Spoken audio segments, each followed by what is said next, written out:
If doctors order tests that they make money on, even if they believe in those tests, do you think that there's a tendency for them to order more of those tests? Make a little more money, won't they? That's right. Well, we're going to be talking about a study where patients with knee MRIs are more likely to receive negative findings if they're referred by a doctor with a financial incentive, in other words, a conflict of interest. So, how does this play out? Just like you'd expect. They're ordering more tests and they're making more money. And you can't really blame the doctors any more than you'd blame any other business person. There are always conflicts of interest in the majority of business in this country. Do you think the people that make Pepsi are going to support the people that make Coke?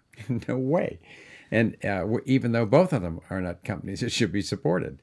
And in medicine, we see the same thing. So if the cultural value is to be business oriented and success is related to how much money you make, this is inevitably going to be what happens in a lot of situations. You know, there's been discussion about this also with things that have to do with other tests, like mammograms and colonoscopies and echocardiograms and even EKGs and so forth.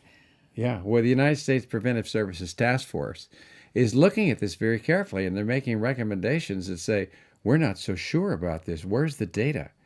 And of course, you can't really blame, in a culture oriented to making financial profit, you can't really blame someone for trying to boost their profits.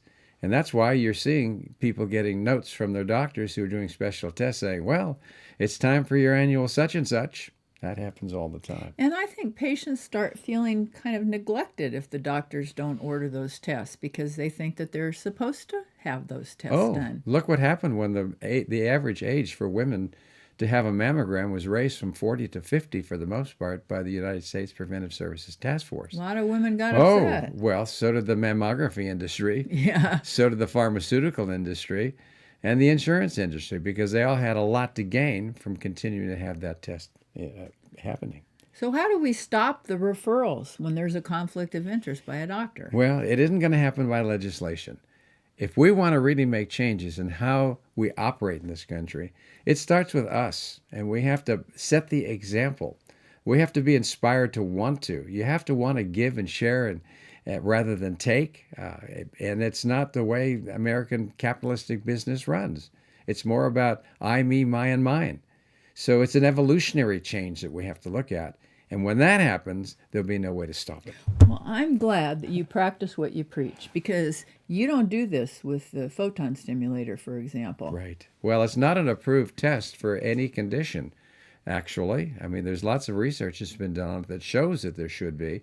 But it's the same old story of trying to work with the FDA when there are conflicts of interest there that support who? The pharmaceutical industry first. So, But what I was meaning was that you don't charge very much for people to have that. no, for $500,000 worth of equipment that we have, to charge $25 for a 15-minute visit plus my time, it's a bargain of the year.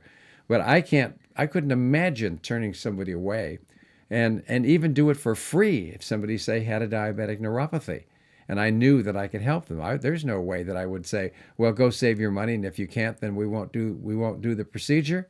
No, that would be a conflict of interest from who I am is and what I promised to do when I took the Hippocratic Of course, many Oath. of the doctors that are working for HMOs and other types of groups, Yeah, that's happening more. They can't afford the time to do that, so they have to do it the other way. Well, that's right.